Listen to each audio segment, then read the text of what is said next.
Bapa kami yang di surga, kembali sukacita siang hari ini kami mau membaca Alkitab, terangi hati dan jiwa kami dan Roh Kudus-Mu Bapa untuk mengerti dan memahaminya. Kami bersyukur masih diberi kesempatan menikmati hidup dan bertobat setiap hari. Amin. Pembacaan Alkitab hari ini terambil dari 2 Tawarikh 26 ayat 1 hingga dengan ayat yang ke 25 dengan perikop ke-23 ya, bukan 25. Dengan perikop Raja Uzia terdapat juga di kitab 2 Raja-Raja 15 ayat 1 hingga 17 ya, hingga 7 yang berbunyi demikian. Segenap bangsa Yehuda mengambil Uzia yang masih berumur 16 tahun dan menobatkan dia menjadi raja menggantikan ayahnya Amazia. Dia memperkuat Elot dan membalikannya kepada Yehuda sesudah raja mendapat perhentian bersama-sama dengan nenek moyangnya.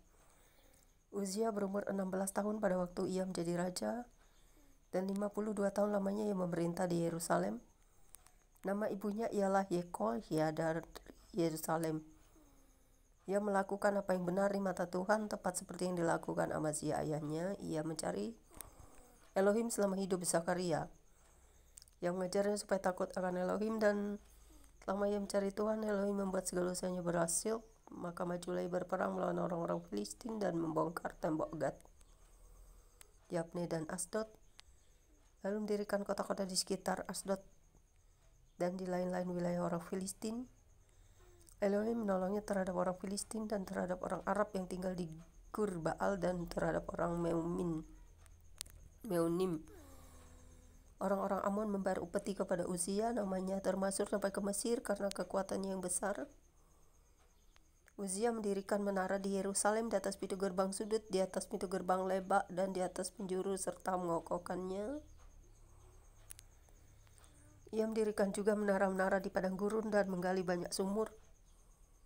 Karena banyak ternaknya baik di dataran rendah maupun di dataran tinggi, juga yang punya petani-petani dan menjaga-jaga kebun anggur di gunung-gunung dan di tanah yang subur karena ia suka pada pertanian. Selain itu, Uzia mempunyai tentara yang sanggup berperang, yang maju berperang dalam laskar-laskar menurut jumlah anak buah yang dicatat oleh Panitra, Yeiel, dan penata usaha Maaseya di bawah pimpinan Hanaya, salah seorang panglima raja. Kepala-kepala puak, pahlawan-pahlawan yang gagah perkasa itu seluruhnya berjumlah 2.600 orang. Di bawah pimpinan mereka terdapat satu bala tentara terdiri dari 307.500 orang yang gagah perkasa dalam berperang untuk membantu raja dalam menghadapi musuh. Uzia memperlengkapi seluruh tentara itu dengan perisai tembok, ketopong, baju zirah, busur, dan batu umban. Yang membuat juga di Yerusalem alat-alat perang ciptaan seorang ahli yang dapat menembakkan anak panah dan batu besar untuk ditempatkan di atas menara-menara dan penjuru-penjuru. Nama raja itu termasyhur sampai ke negeri-negeri yang jauh karena ia ditolong dengan ajaib sehingga menjadi kuat. Setelah ia menjadi kuat, ia menjadi tinggi hati sehingga ia melakukan hal yang merusak. Ia berubah setia kepada Tuhan Elohimnya dan memasuki bait Tuhan untuk membakar ukupan di atas mezbah pembakaran ukupan. Tetapi Imam Azaria mengikutinya dari belakang bersama-sama 80 imam Tuhan, orang-orang yang tegas. Mereka berdiri di depan Raja Uzia dan berkata kepadanya, "Hai Uzia, engkau tidak berhak membakar ukupan kepada Tuhan. Hanyalah imam-imam keturunan Harun yang telah dikuduskan yang berhak membakar ukupan. Keluarlah dari tempat kudus ini karena engkau telah berubah setia. Engkau tidak akan memperoleh kehormatan dari Tuhan Elohim karena hal ini." Tetapi Uzia dengan bokor ukupan di tangannya untuk dibakar menjadi marah.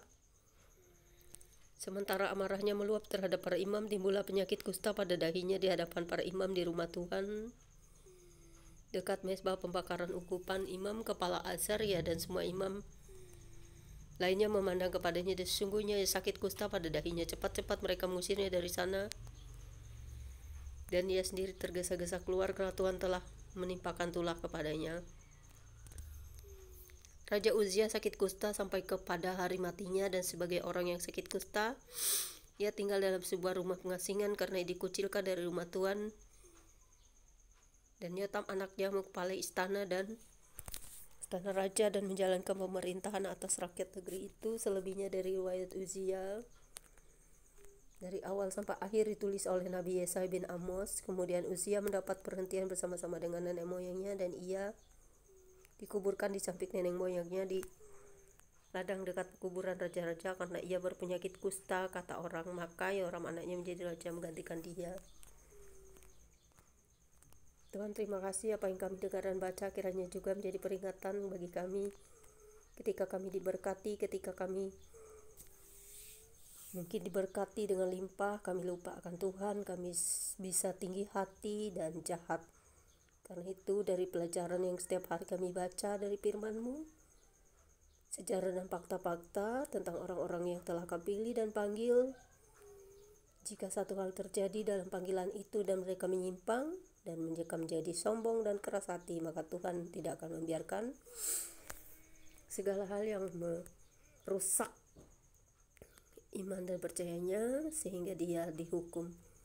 Tuhan, Engkau adil dan maha bijaksana. Terima kasih buat firman-Mu. Kami yakin dan percaya setiap hari kami bisa belajar dari setiap sisi hidup manusia yang telah Kau panggilan pilih, baik seluruh bangsa-bangsa di dunia, baik umat pilihan-Mu, baik semua orang, agar tidak menyimpang dari jalan-jalan-Mu dan tetap hidup di dalam firman-Mu, bahkan dengan setia dan terlatih belajar dari setiap aturan dan hukuman yang diberikan Tuhan untuk kami dapat lakukan, supaya kami tidak menjadi sombong, tinggi hati. Bahkan kami ketika diberkati, kami bukan orang-orang yang akan menyimpang. Karena itu Tuhan, luruskanlah jalan kami selalu untuk tetap tegar dalam kebaikan, tegar dalam kasih, tegar dalam hidup, kebenaran dan kasih. Amin. Demikianlah pembacaan kitab kita siang hari ini. Terima kasih atas subscribe-nya, dan terima kasih sudah subscribe. Dan buat yang belum subscribe ya guys, thank you. God bless you all.